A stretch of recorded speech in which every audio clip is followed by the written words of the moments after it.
Assalamualaikum warahmatullahi wabarakatuh. Perkenalkan, saya Supardi Akyat dari kelas SI 802. Di sini saya akan mempresentasikan UTS saya yang ada di mata kuliah Finansial Teknologi.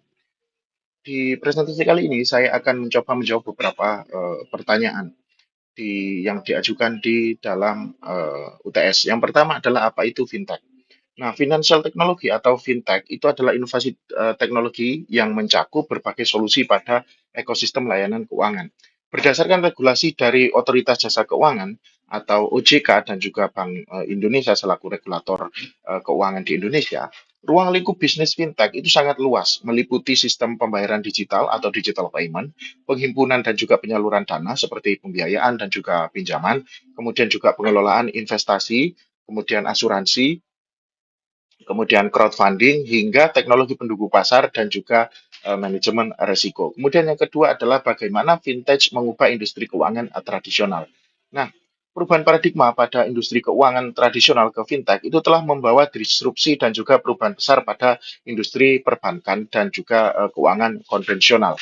Berdasarkan sejarahnya, model keuangan itu telah bergeser dari sekedar komputerisasi infrastruktur di fintech 1.0 menjadi era digitalisasi internet dan kini di fintech 3.0 dan juga 3.5 itu sangat didominasi oleh perangkat seluler atau perangkat mobile dan juga kemunculan perusahaan-perusahaan startup baru di bidang fintech. Saat ini fintech itu tidak menggantikan peran bank konvensional, namun mendorong kolaborasi dan juga kerjasama langsung antara bank tradisional dan juga perusahaan-perusahaan fintech untuk memberikan layanan yang lebih terintegritas kepada nasabah atau pelanggan. Selanjutnya adalah contoh aplikasi fintech yang populer dan dampaknya pada perilaku konsumen. Di Indonesia sendiri ada beberapa fintech atau aplikasi fintech yang populer ya. Salah satunya adalah GoPay. GoPay ini adalah sebuah platform pembayaran digital atau e-wallet yang terintegrasi atau model embedded finance dengan ekosistem ride sharing Gojek dan juga e-commerce Tokopedia. Artinya GoPay ini dapat dijalankan di dalam ekosistem Gojek dan juga Tokopedia. Oleh karena itu, platform ini itu telah merubah perilaku ekonomi masyarakat Indonesia khususnya itu secara drastis. Seperti apa perubahannya? Yang pertama adalah peralihan ke pembayaran non tunai atau cashless. Nah, kini setelah adanya aplikasi fintech seperti GoPay, konsumen ini jauh lebih sering melakukan transaksi-transaksi yang sifatnya non tunai.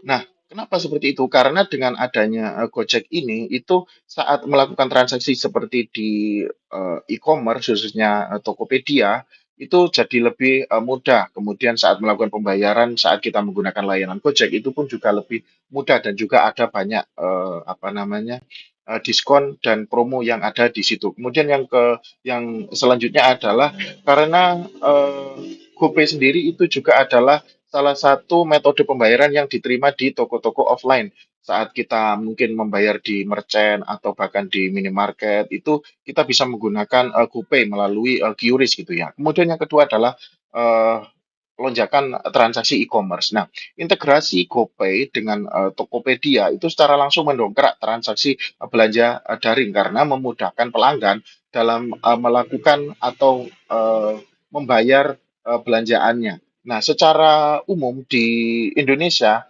eh, ini terlihat dari apa namanya volume transaksi e-commerce yang ada di Indonesia ya. Secara umumnya e-commerce di Indonesia itu sempat mencapai nilai sekitar 13 triliun per bulan semenjak tahun 2019 dan juga penggunaan untuk platform digital untuk transaksi seperti GoPay ini itu eh, meningkat hingga 38,3%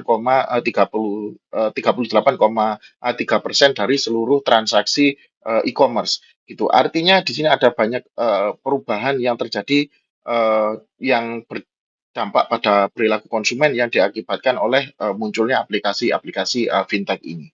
Kemudian selanjutnya adalah bagaimana fintech berkontribusi pada inklusi keuangan atau eh, inclusive finance gitu ya. Kemudian fintech itu sebenarnya itu menjadi motor utama dalam meningkatkan inklusi keuangan melalui layanan seperti dompet digital, kemudian pinjaman peer to peer atau P2P lending, kemudian juga crowdfunding, khususnya di negara berkembang. Fintech itu membuka peluang untuk menjangkau segmen masyarakat yang sebelumnya tidak tersentuh oleh layanan perbankan konvensional. Fintech secara umum itu memiliki peran yang cukup signifikan dalam meningkatkan inklusi keuangan ya, dengan menjangkau masyarakat-masyarakat di daerah terpencil melalui pemanfaatan smartphone dan juga internet. Sehingga masyarakat yang dapat mengakses layanan keuangan tanpa harus mendatangi kantor bank atau bahkan tanpa memiliki akun bank atau unbanked population seperti itu ya. Selanjutnya, peran fintech dalam menyediakan akses ke layanan keuangan bagi masyarakat yang tidak memiliki akses ke bank tradisional. Seperti yang saya singgung di depan, peran fintech ini itu sangat penting karena menyediakan akses layanan keuangan bagi masyarakat yang tidak memiliki akses ke bank tradisional atau unbanked population, maupun yang memiliki akses tapi aksesnya terbatas atau underbanked. Mungkin masyarakat yang tinggal di daerah-daerah yang jauh dari cabang bank seperti itu. Dengan memanfaatkan teknologi digital seperti smartphone dan juga internet, fintech ini memungkinkan masyarakat untuk melakukan berbagai aktivitas keuangan seperti membuka akun, menyimpan uang, melakukan pembayaran, transfer dana, kemudian juga sampai mengajukan pinjaman hingga berinvestasi tanpa harus datang ke kantor bank. Hari ini tentu sangat membantu masyarakat yang tinggal di daerah terpencil atau memiliki keterbatasan akses terhadap layanan perbankan. Selain itu, fintech ini itu menawarkan proses yang lebih sederhana, cepat, dan biaya yang lebih rendah dibandingkan lembaga keuangan konvensional. Kita ambil contoh pada proses pendaftaran saja. Pendaftaran layanan fintech itu umumnya dapat dilakukan secara online dengan menggunakan identitas digital, sehingga mengurangi persyaratan administratif yang sering menjadi kendala bagi masyarakat yang punya penghasilan rendah. Nah, dalam layanan pembiayaan, perusahaan fintech juga memanfaatkan analisis data alternatif seperti riwayat transaksi digital atau aktivitas pembayaran itu untuk menilai kelayakan kredit sehingga pelaku usaha mikro dan juga masyarakat yang tidak memiliki riwayat kredit itu tetap memiliki kesempatan untuk memperoleh pembiayaan. Selanjutnya adalah contoh fintech di berbagai negara. Kalau kita bicara fintech secara global, ada satu contoh fintech yang sangat menonjol, yaitu M-Pesa. M-Pesa adalah layanan fintech yang diluncurkan pada tahun 2007 oleh Vodafone dan Safaricom di Kenya, di Afrika. Melalui layanan ini, pengguna itu dapat melakukan berbagai transaksi keuangan seperti transfer uang, pembayaran tagihan, pembelian pulsa, pembayaran barang dan jasa hingga menerima gaji itu hanya dengan menggunakan telepon seluler. Caranya, pengguna itu cukup mendaftarkan nomor telepon mereka dan dapat langsung melakukan transaksi melalui jaringan agen M-Pesa yang tersebar luas di berbagai wilayah Kenya. Hingga menurut sebuah laporan, akhir Maret 2026 lalu, M-Pesa itu telah tercatat memproses transaksi keuangan senilai 322 miliar US dollar.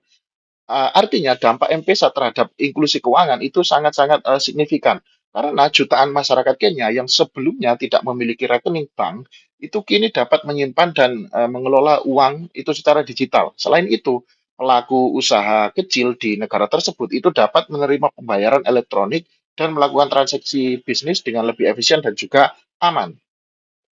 Selanjutnya adalah masa depan industri keuangan dengan adanya perkembangan fintech. Nah, industri keuangan masa depan itu menurut saya akan semakin terdigitalisasi, kemudian semakin terotomasi dan juga semakin terdesentralisasi. Fintech itu seperti yang saya sampaikan di slide sebelumnya, tidak lagi berperan sebagai pelengkap layanan perbankan, tetapi telah menjadi fondasi baru dalam ekosistem keuangan modern. Sehingga fintech tidak akan lagi bersaing dengan traditional finance, namun yang terjadi adalah adopsi teknologi dan sistem fintech di institusi keuangan tradisional. Kalau kita melihat dari market capital saja pada tahun 2025, fintech itu memiliki valuasi sebesar 416,8 miliar US dollar dan diprediksi akan naik menjadi 1.620 miliar US dollar pada tahun 2034 atau naik sekitar 16,28% per tahun. Data ini itu saya dapat dari President's Research ya. eh, Hari ini itu menurut saya itu dipengaruhi oleh melonjaknya permintaan pasar terhadap layanan-layanan seperti digital payment, kemudian tool keuangan berbasis AI, kemudian solusi blockchain hingga layanan inclusive finance khususnya di pasar negara-negara berkembang. Kemudian melihat dari hal tersebut, maka di sini tren yang bisa diprediksi akan mendominasi industri fintech dalam 5 hingga 10 tahun ke depan itu sekitar ada sekitar 4 ya mungkin menurut saya. Yang pertama adalah AI agent. Nah, adopsi artificial intelligence pada institusi keuangan itu kini telah melaju dari tahapan eksperimentasi ke dalam tahapan penggunaan operasional, di mana AI itu kini telah diimplementasikan dalam proses layanan finansial itu sendiri, di mana menurut laporan SPG Global pada tahun 2025, sekitar 43% bank di seluruh dunia itu telah mengimplementasikan AI di dalam fungsi internal proses perbankan mereka sendiri, seperti saat manajemen risiko, kemudian kepatuhan terhadap aturan, kemudian pencegahan penipuan atau fraud detection, kemudian juga eh, apa namanya fraud detection. Oke. Selanjutnya adalah AI agent itu juga digunakan untuk personal advisor, untuk juga underwriting otomatis, kemudian untuk pelayanan customer service hingga autonomous financial decision. Contohnya saja pada tahun 2025 lalu di Bank Goldman Sachs, salah satu bank terbesar di dunia, itu meluncurkan sebuah asisten AI yang dapat diakses oleh ribuan karyawannya. Nah, AI Goldman Sachs ini itu mampu membantu karyawan untuk merakum laporan keuangan, menyusun draft konten internal, kemudian menggali wawasan terkait nasabah, kemudian juga menganalisis terhadap kumpulan data yang kompleks. Selanjutnya yang kedua adalah embedded finance. Embedded finance itu adalah apa? Adalah sebuah layanan finansial yang dapat diakses dalam platform non finansial seperti ride sharing app atau e-commerce atau bahkan aplikasi chat, di mana layanan finansial seperti pembayaran, pinjaman, hingga asuransi itu dapat diakses langsung di platform tersebut tanpa melibatkan institusi perbankan atau provider layanan lain, sehingga layanan finansial itu terasa lebih mudah dan juga aksesibel. Menurut Juniper Research di salah satu risetnya itu mengatakan bahwa embedded finance itu diperkirakan akan mencapai valuasi lebih dari 138 miliar pada tahun 2026.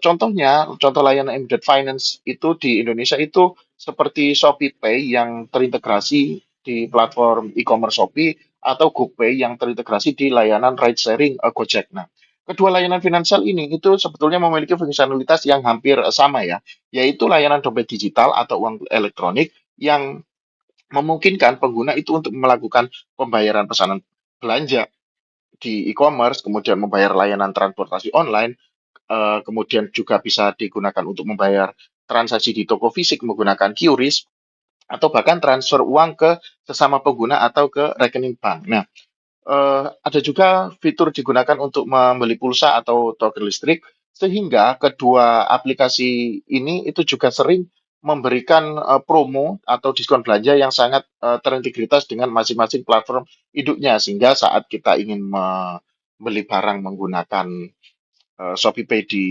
Shopee itu kita kadang menerima cashback. Kalau kita menggunakan GoPay untuk membayar Gojek, kita kadang menerima diskon seperti itu. Nah, akhirnya pengguna itu lebih memilih beralih ke layanan finansial tersebut dibandingkan dengan layanan lain atau bahkan membayar cash. Nah, lebih lanjut, tren ini itu umumnya akan berjalan menggunakan sistem open finance ya, di mana data dan riwayat keuangan nasabah itu dapat dibagikan dengan aman menggunakan application programming interface atau API, sehingga pengguna ini lebih memiliki kontrol akan data yang dimiliki, kemudian juga akan meningkatkan keamanan dan juga layanan ke pelanggan. Yang ketiga adalah tokenisasi aset dan juga stablecoin. Kedua tren ini itu pada dasarnya dimotori oleh teknologi yang sama, yaitu teknologi blockchain, di mana pada kasus tokenisasi aset, aset-aset dunia nyata seperti bond, kemudian dana, kemudian aset real estate seperti tanah atau bangunan, itu ditokenisasi dengan cara mengkonvert kepemilikan aset tersebut melalui teknologi blockchain, sehingga pengguna dapat menjual atau membeli kepemilikan sebagian aset tersebut itu secara digital. Sementara pada stablecoin adalah sebuah mata uang kripto atau cryptocurrency yang biasanya dibacking oleh aset mata uang fiat seperti rupiah atau dolar. Nah, dan memiliki rasio nilai 1:1 dengan aset mata uang backingannya. Seperti kalau kita menggunakan fiat dolar, $1, maka kalau kita tukarkan dengan stablecoin contohnya USDT, itu akan memiliki nilai rasio selalu konversinya 1:1. Nah, berbeda dengan aset kripto yang biasanya nilainya itu cenderung volatile, stablecoin itu nilainya cenderung stabil karena yang pertama, seperti tadi saya sampaikan, itu di-backing oleh aset mata uang fiat. Kemudian yang kedua adalah dikeluarkan oleh institusi terpercaya seperti bank sentral atau lembaga keuangan swasta lain yang punya kredibilitas tinggi. Pada tahun 2025, total transaksi stablecoin ini telah mencapai sekitar 33 triliun US dollar. Sementara total tokenisasi aset itu sekitar 24 miliar US dollar. Sehingga tren ini itu menjadi salah satu opsi yang telah diterima oleh banyak institusi keuangan tradisional dan bahkan diterima oleh banyak negara. Contohnya saja adalah proyek Garuda yang diinisiasi oleh Bank Indonesia. Proyek ini itu bertujuan untuk mengembangkan mata uang digital bank sentral atau CBDC, Central Bank Digital Currency Indonesia yang berfungsi sebagai stablecoin nasional dengan nilai yang rencananya akan dipatok 1:1 terhadap rupiah serta mata uang stablecoin nasional ini akan didukung penuh oleh jaminan surat berharga negara. Selanjutnya adalah tren keempat adalah personalisasi dan inclusive finance. Nah, personalisasi dalam keuangan itu merupakan kemampuan lembaga keuangan untuk memberikan layanan yang disesuaikan dengan karakteristik, kebiasaan, serta kebutuhan masing-masing nasabah. Teknologi-teknologi seperti kecerdasan artifisial, kemudian analisis big data, dan juga machine learning ini memungkinkan bank maupun perusahaan fintech itu untuk menganalisis pola belanja, pengeluaran, pemasukan, hingga tujuan penyimpanan keuangan nasabah sehingga dapat memberikan rekomendasi produk, kemudian melakukan pengingat pembayaran atau bahkan memberikan saran pengelolaan keuangan maupun penawaran investasi yang lebih relevan kepada nasabah atau pengguna. Dalam satu survei yang dilakukan oleh Personetics di Amerika Utara dan juga Uni Eropa, 70% nasabah itu cenderung memilih bank yang menyediakan layanan terpersonalisasi berdasarkan kebiasaan belanja, pengeluaran, dan juga pemasukan nasabah. Lebih lanjut, sebanyak 84 nasabah dari survei tersebut itu mengatakan tertarik untuk mengganti bank mereka dengan bank yang menyediakan layanan terpersonalisasi. Artinya, secara umum, kebutuhan akan layanan finansial yang terpersonalisasi ini menjadi sebuah kebutuhan strategis dalam layanan finansial. Lebih lanjut, inclusive finance atau keuangan inklusif itu bertujuan untuk memastikan seluruh lapisan masyarakat, termasuk masyarakat yang berpenghasilan rendah, pelaku UMKM, penduduk di daerah terpencil, serta kelompok yang sebelumnya belum memiliki akses layanan keuangan formal seperti unbanked population atau underbanked population, itu dapat memperoleh layanan keuangan yang lebih mudah, aman, dan juga terjangkau dengan memanfaatkan teknologi digital seperti mobile banking, dompet digital, identitas digital, dan juga pembayaran elektronik. Nah, hal ini itu membantu untuk mengurangi hambatan geografis maupun biaya sehingga semakin banyak masyarakat yang dapat mengakses layanan keuangan. Dengan demikian, kombinasi antara personalisasi dan juga keuangan inklusif ini tidak hanya sebatas meningkatkan pengalaman pengguna melalui layanan yang lebih sesuai dengan kebutuhan individu, tetapi juga memperluas akses layanan keuangan kepada seluruh masyarakat. Hal ini itu tentu mendukung peningkatan literasi keuangan, inklusi keuangan nasional, serta pertumbuhan ekonomi yang lebih merata. Sehingga menurut saya keduanya adalah salah satu tren fintech yang akan mendominasi hingga 10 tahun ke depan. Selanjutnya, dalam tugas saya yang membahas soal decentralized finance di era Web3, itu ada beberapa teknologi yang ada dalam sistem itu. Yang pertama adalah blockchain. Blockchain itu apa? Blockchain itu adalah sebuah sistem pencatatan data atau ledger terdesentralisasi yang menyimpan transaksi secara aman, transparan, dan juga sulit dimanipulasi melalui mekanisme kriptografi dan juga konsensus jaringan. Blockchain sendiri itu terdiri dari beberapa jenis kriptografi ya. Kriptografi yang pertama yang digunakan adalah kriptografi asimetris, di mana blockchain ini menggunakan pasangan kunci public atau public key dan juga kunci private atau private key. Itu kunci private ini itu digunakan untuk membuat tanda tangan digital atau digital signature sebagai bukti bahwa sebuah transaksi itu benar-benar dibuat oleh pemilik aset. Kemudian yang kedua, kunci publik ini digunakan oleh jaringan untuk memverifikasi keabsahan tanda tangan tersebut. Contohnya adalah algoritma ECDSA, yaitu Elliptic Curve Digital Signature Algorithm pada jaringan Ethereum. Jadi, algoritma ini digunakan pada jaringan Ethereum. Selanjutnya, setelah itu ada juga algoritma hash atau hashing algorithm. Nah, algoritma hash ini itu merupakan sebuah fungsi kriptografi yang mengubah data dengan ukuran berapapun menjadi data keluaran atau hash dengan panjang yang tetap. Sehingga blockchain menggunakan hash ini untuk menghubungkan setiap blok, sehingga setiap bloknya itu membentuk rantai.